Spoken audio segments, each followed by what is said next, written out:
Hello dear students, the flash academy के YouTube channel पर आपका बहुत बहुत स्वागत है।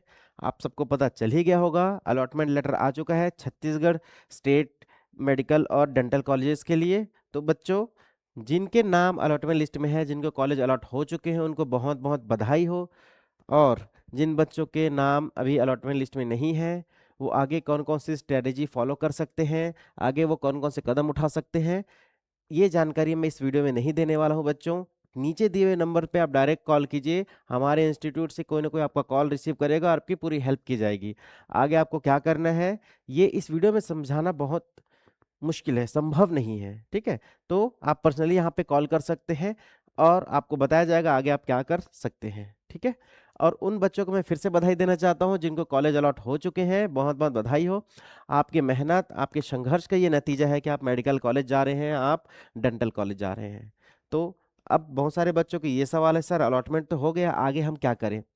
क्योंकि कल रात 11-12 बजे तक मुझे बहुत सारे बच्चों ने ऑफिस के नंबर पे, मेरे पर्सनल नंबर पे कॉल करके वो पूछ रहे थे, सर आगे क्या करना है, उनको कुछ समझ नहीं आ रहा है। तो ये वीडियो उन बच्चों के लिए है जिनको अलॉटमेंट मिल चुका है और आगे उनको क्या करनी है, ठीक है। तो बच्चों, सबसे पहले आपको डॉक्यूमेंट्स रेडी करने हैं। कौन कौन से डॉक्यूमेंट है मैं अभी आपको बता देता हूँ, और ये पीडीएफ का स्क्रीनशॉट आप ले लीजिएगा।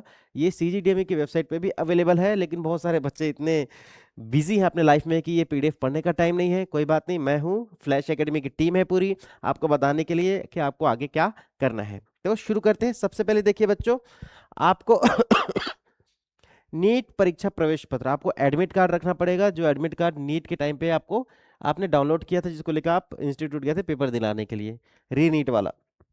देन नीट परीक्षा की अंक सूची, जितने मार्क्स आपको मिले हैं, जो आपका रिजल्ट है नीट का, वो लगेगा आपको। देन 10th की मार्कशीट, 12th की मार्कशीट, और डोमिसाइल वास्तविक निवास प्रमाण पत्र, छत्तीसगढ़ के निवासी होना अनिवार्य है छत्तीसगढ़ की गवर्नमेंट मेडिकल कॉलेजेस के लिए और डेंटल कॉलेजेस के लिए, ठीक है। उसके बाद बच्चों, स्थायी जाति प्रमाण पत्र, अगर आप एसटी, एससी, ओबीसी इन सब कैटेगरी से बिलोंग करते हैं तो आपको जाति प्रमाण पत्र जरूरी है। और ओबीसी वाले बच्चे ध्यान रखें, सेंट्रल वाला कास्ट सर्टिफिकेट ही लेकर जाना है आपको, ठीक है। देन अगर ये तो लिखा ही हो इसमें, ठीक है। फिर उसके बाद देखिए, अगर कोई आप स्पेशल कैटेगरी से बिलोंग करते हैं, जैसे कि सैनिक हो गया, या पीडब्ल्यूडी विकलांग, या स्वतंत्रता संग्राम सेनानी माफ कीजिए, बहुत तबीयत खराब है मेरी। कल बच्चों ने बहुत ज़्यादा, मतलब परेशान नहीं बोलना चाहिए, बहुत ज़्यादा कॉल कर करके रात भर मेरे को जगाए रखा, और इस वजह से रात को मेरे को थोड़ी सी सर्दी लग गई, ठीक है। तो अगर आप कोई स्पेशल कैटेगरी जैसे सैनिक, पीडब्ल्यूडी, या स्वतंत्रता संग्राम सेनानी फ्रीडम फाइटर कैटेगरी से बिलोंग करते हैं, तो उसका सर्टिफिकेट भी आपको अवेलेबल कराना पड़ेगा। देन जब आपकी समीक्षा हो जाएगी, ये सारे डॉक्यूमेंट्स आपने रेडी कर लिए, फिर आपको देना है अलॉटमेंट लेटर। बच्चों, आपने जब सीजीडीएमई पे वेबसाइट पे रजिस्ट्रेशन कराया होगा, तो वहाँ पे आपने आईडी क्रिएट किया होगी, वहाँ पे आपको अलॉटमेंट लेटर मिल जाएगा, उसको आप डाउनलोड करके रख लीजिएगा और प्रिंट आउट निकाल लीजिएगा। फिर उसके बाद है गवर्नमेंट सर्विस बॉन्ड पेपर, आपको बॉन्ड पेपर रेडी करना है, उसका फॉर्मेट इसी पीडीएफ में नीचे दिया हुआ है। अगर आपको उसका फॉर्मेट चाहिए, या ये बॉन्ड पेपर आपको कैसे रेडी कराना है ये जानना है, तो फिर से आपको फ्लैश एकेडमी के नंबर पे कॉल करना पड़ेगा। मैं आपकी पूरी हेल्प करूंगा, हमारी पूरी टीम, बहुत बड़ी टीम है हमारी, और हम लोग ऑफलाइन में बहुत ज़्यादा बिजी थे, इसलिए हम लोग ज़्यादा वीडियो नहीं डाल पा रहे हैं, है ना। बच्चों, क्या होता है, बहुत सारे बच्चे डायरेक्ट हमारे इंस्टीट्यूट पे आते हैं हेल्प के लिए, या उनको बहुत ज़्यादा वो कन्फ्यूज़न में रहते हैं, तो उनको गाइड करना होता है, उनकी काउंसलिंग, हम लोग काउंसलिंग कराने हम लोग उनकी हेल्प कर रहे हैं, तो ये सारी चीज़ें रहती हैं। तो उसके बाद देखिए, गवर्नमेंट सर्विस बॉन्ड पेपर कैसे बनाना है, क्या इसका प्रोसीजर रहने वाला है, इसके लिए आप डायरेक्ट ऑफिस के नंबर पे कॉल कीजिए, हम लोग आपकी हेल्प करेंगे। इसके बाद बच्चों, पाठ्यक्रम छोड़ने का बंद पत्र, इसको ब्रेकेज बॉन्ड बोलते हैं, ये कैसे बनाना है, ये भी आपको रेडी करके जमा करना पड़ेगा। फिर उसके बाद मेडिकल फिटनेस सर्टिफिकेट, है ना। अब बहुत सारे बच्चे इस कंफ्यूजन में है, मेडिकल फिटनेस सर्टिफिकेट हम लोग कैसे करें। तो बच्चों, ये आपको कहीं से भी नहीं बनवाना है, ये दो जगह से बन सकता है। एक, जहाँ के आप निवासी हैं, जिस डिस्ट्रिक्ट के, वहाँ के डिस्ट्रिक्ट हॉस्पिटल से। दूसरा, जो गवर्नमेंट कॉलेज आपको अलॉट हुआ है, उस गवर्नमेंट कॉलेज से मेडिकल सर्टिफिकेट फिटनेस बनवाना पड़ेगा, ठीक है। यही दो जगह से आप मेडिकल फिटनेस सर्टिफिकेट बनवा सकते हैं। एक दिन का टाइम लगता है, और 600-700 रुपये लगते हैं, है ना। इससे ज़्यादा कुछ खर्च नहीं है, लेकिन आपको हॉस्पिटल जाना पड़ेगा, वहाँ पे वो ब्लड सैंपल, यूरिन सैंपल, आई टेस्ट वगैरह ये सब होता है। तो बहुत माइनर सा प्रोसेस है। अगर आपको बॉडी में कोई प्रॉब्लम नहीं है तो आपको एक ही दिन में फिट डिक्लेयर करके आपको सर्टिफिकेट दे देंगे। वो सर्टिफिकेट आपको जल्दी से जल्दी तैयार करना पड़ेगा, ठीक है। उसके बाद ट्रांसफर सर्टिफिकेट बच्चों आपको लगेगा। ट्रांसफर सर्टिफिकेट के साथ साथ कैरेक्टर सर्टिफिकेट, जो आप बच्चे 12th में है वो अपने स्कूल से या बहुत सारे बच्चों ने जो निकलवा लिए होंगे पुराने, वो सब चल जाएंगे, आपको नया नहीं बनवाना है कोई भी, ठीक है। फिर माइग्रेशन सर्टिफिकेट। अब माइग्रेशन सर्टिफिकेट क्या है, ये स्कूल से अलॉट होता है या यूनिवर्सिटी से अलॉट होता है, तो इसमें थोड़ा सा टाइम लगता है। इसके लिए अगर आपके पास टाइम की कमी है, आप कहीं बाहर रहते हैं, तो एक शपथ पत्र बनवा सकते हैं, एक एफिडेविट आप क्रिएट करके इसके लिए आप एक्स्ट्रा टाइम अलॉट करा सकते हैं, ठीक है। लेकिन सिर्फ माइग्रेशन सर्टिफिकेट के लिए एक्स्ट्रा टाइम देने की यहाँ पे बात हो रही है, ठीक है। अगर आपके पास कोई अदर डॉक्यूमेंट्स नहीं है तो वो आपको जल्द से जल्द अवेलेबल कराना ही पड़ेंगे। और बच्चों उसके बाद है आपके पास, आपको लेकर जाना है आधार कार्ड या वोटर आईडी या ड्राइविंग लाइसेंस, ऐसा आईडी कार्ड जिसमें आपकी फोटो हो और आपकी डिटेल्स आपके 10th एंड 12th के मार्कशीट से मैच कर रहे हो, वो आपको लगने वाला है, ठीक है। और जिन बच्चों ने 2026 से पहले 12th पास कर लिया उनको गैप सर्टिफिकेट भी लगने वाला है। गैप सर्टिफिकेट भी एक ही दिन में बन जाता है, आप बनवा सकते हैं, ठीक है। तो जहां से आप एफिडेविट बनाएंगे वहीं पे गैप सर्टिफिकेट बन जाता है एक दिन में। नेक्स्ट है पासपोर्ट साइज कलर फोटो, 4 प्रति लगेगी जो एक ही नेगेटिव से बनी। एक ही नेगेटिव से बनी हो का मतलब है आप चाहें तो वो वाली फोटो दे सकते हैं जो आपने नीट के टाइम दिया था, नीट का फॉर्म भरते टाइम दिया था, या फिर आप कोई एक नई फोटो भी दे सकते हैं, लेकिन चारों फोटो सेम होनी चाहिए। ऐसा ना हो कि 2 फोटो अलग है 2 फोटो अलग है, ऐसा नहीं होगा। 4 आपको सेम फोटो देने हैं पासपोर्ट साइज। फिर आपको शिक्षण शुल्क देना है, आपको 1 सेमेस्टर की पूरी फीस जमा करनी पड़ेगी। अगर आपको कोई प्राइवेट मेडिकल कॉलेज अलॉट हुआ है तो 1 साल की फीस का आपको बैंक गारंटी प्रोवाइड करना पड़ेगा। देन अगर कोई एनआरआई स्टूडेंट है तो उसको फॉरेन करेंसी में ही पेमेंट करना है, जहां पे वो रह रहे हैं अभी एनआरआई स्टूडेंट है, ठीक है। तो और उसके रिसिप्ट भी आपको तुरंत ही मतलब देना पड़ेगा, प्रवेश के टाइम ही, जिस टाइम पे आप एडमिशन ले रहे हैं उसी टाइम आपको दिखाना पड़ेगा, समझ गए ना, ठीक है।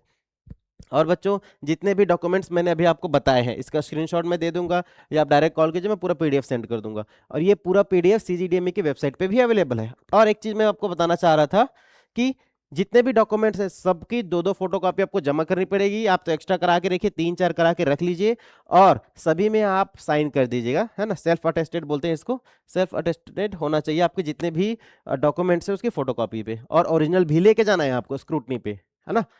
समझ में आ गया। तो बच्चों इतने डॉक्यूमेंट्स आपको जल्दी से जल्दी रेडी करने हैं। कोई डॉक्यूमेंट आपके पास कम है ज़्यादा है तो कुछ भी हेल्प चाहिए, बहुत ज़्यादा कंफ्यूजन है क्या करे क्या ना करे, कहाँ जमा करना है, अच्छा स्क्रूटनी कहाँ होगी, ये सबसे बड़ा सवाल है। क्योंकि प्राइवेट मेडिकल कॉलेज के लिए अलग से जगह अलॉटेड है, प्राइवेट डेंटल कॉलेज के लिए अलग से जगह अलॉटेड है, और गवर्नमेंट कॉलेज के लिए अलग से है। तो प्राइवेट कॉलेज के लिए जो जगह है वो मैं आपको बता देता हूँ। जैसे कि डेंटल कॉलेज के लिए मैत्री कॉलेज है, या त्रिवेणी कॉलेज है, या छत्तीसगढ़ डेंटल कॉलेज राजनांदगांव है, new horizon dental college Bilaspur है, ये Balaji institute of dental science है रायपुर में। तो इनके लिए GDS government dental college Raipur, यहाँ पे स्क्रूटनी होगा। ये जो प्राइवेट डेंटल कॉलेजेस हैं उनके लिए गवर्नमेंट डेंटल कॉलेज में जाके स्क्रूटनी करानी है, ठीक है। और ऐसे बच्चे जिनको प्राइवेट मेडिकल कॉलेजेस अलॉट हुए हैं जैसे कि Raipur institute of medical science, Balaji institute, Shankaracharya institute, Abhishek I Mishra memorial medical college, Rawatpura सरकारी यूनिवर्सिटी, मां पद्मावती यूनिवर्सिटी, तो इन कॉलेजेस में अगर आपको प्राइवेट मेडिकल कॉलेज अलॉट हुए हैं तो इसके लिए आपको शिक्षण प्रशिक्षण संस्थान भवन पंडित दीनदयाल उपाध्याय स्मृति स्वास्थ्य विज्ञान और आयुष विश्वविद्यालय छत्तीसगढ़, उपरवारा नवा रायपुर छत्तीसगढ़, ये जो बिल्डिंग है पंडित दीनदयाल उपाध्याय बिल्डिंग बोला जाता है इसको, रायपुर में है ये, वहां पे जाके आप प्राइवेट कॉलेजेस के लिए स्क्रूटनी करा सकते हैं। और रही बात गवर्नमेंट मेडिकल कॉलेज और गवर्नमेंट डेंटल कॉलेजेस के लिए, तो बच्चों ध्यान रखना इन कॉलेज की स्क्रूटनी उसी कॉलेज में होगी जहां पे आपको कॉलेज अलॉट हुआ है, मतलब कहीं और जाने की जरूरत नहीं है। फॉर एग्जाम्पल हमारा जैसे हमको मिला है सिम्स बिलासपुर, तो पूरी स्क्रूटनी की प्रोसेस सिम्स बिलासपुर में होगी, और डेट आप ध्यान रखेंगे 27 तारीख से लेके 3 सितंबर तक है ये। और 28 तारीख को छुट्टी है राखी की, है ना। तो 27 तारीख को सुबह 10 बजे से स्टार्ट है, 27 तारीख को पूरे दिन मतलब शाम जितने टाइम तक आपका ऑफिस का वर्क रहता है उतने टाइम तक कर सकते हैं, और 28 तारीख को नहीं होगी स्क्रूटनी, फिर 29 से लेके 3 सितंबर तक आपको कराना रहेगा ये, ठीक है। और बच्चों सबसे पहले क्या करना है आपको, आपके CGDME के वेबसाइट पे रजिस्ट्रेशन जब आपने किया था वहां पे आप फिर से लॉगिन कीजिए, और वहां पे आपको 2 ऑप्शन दिख रहे होंगे, एक तो एक्सेप्ट का, दूसरा अपग्रेडेशन का। तो अगर आप एक्सेप्ट कर लेते हैं तो अपग्रेडेशन नहीं करा पाएंगे, और जो बच्चे अपग्रेडेशन कराना चाहते हैं वो अपग्रेडेशन का ऑप्शन पे ध्यान से क्लिक कीजिएगा। और अगर आपका अपग्रेडेशन हो जाता है बच्चों, अगर आपका अपग्रेडेशन हो जाता है फिर क्या होगा, आपको वो जो अपग्रेडेशन वाला कॉलेज जो मिला है उसमें आपको एडमिशन लेना ही पड़ेगा, क्योंकि एक कॉलेज एक स्टूडेंट को एक ही बार अलॉट होगा। आप ध्यान रखना, जैसे कोई बिलासपुर जिसको हुआ है, सिम्स बिलासपुर अलॉट हुआ है और वो अपग्रेड कराना चाह रहा है, तो उसको रायपुर मिल सकता है। अगर उसको रायपुर मिलता है और वो रायपुर में एडमिशन नहीं लेता है, जो उसको पुराना अलॉटेड कॉलेज है वो भी उसको नहीं मिलेगा। तो अपग्रेडेशन कराते टाइम कुछ बातों का ध्यान रखना है आपको। अगर अपग्रेडेशन आपको नया कॉलेज अलॉट होता है तो नए कॉलेज में एडमिशन लेना बहुत ज़रूरी है, ध्यान रखिए इस बात को। और बच्चों जैसे अपग्रेडेशन कराने के लिए आपको अपग्रेडेशन नए कॉलेज नहीं मिलता, आप पुराने कॉलेज में एडमिशन ले सकते हैं। और भी अगर कोई आपको इन्फॉर्मेशन चाहिए, हेल्प चाहिए, नीचे नंबर हमारा स्क्रॉल हो रहा है, फ़ोन उठाइए, फ़ोन लगाइए, हम लोग बात करेंगे। द फ्लैश एकेडमी की पूरी टीम आपके साथ है आपकी मदद करने के लिए, आपको मेडिकल कॉलेज तक छोड़ के आएंगे हम लोग। तो आज के लिए बस इतना ही, खुश रहिए, मस्त रहिए, देखते रहिए द फ्लैश एकेडमी की क्लासेस। जुगाड़ ऐसे ट्रिक्स कोई नहीं देगा तुमको, सिंपल टिप्स, PCM भी everything now easily on your finger, जो भी चाहिए ले लेना।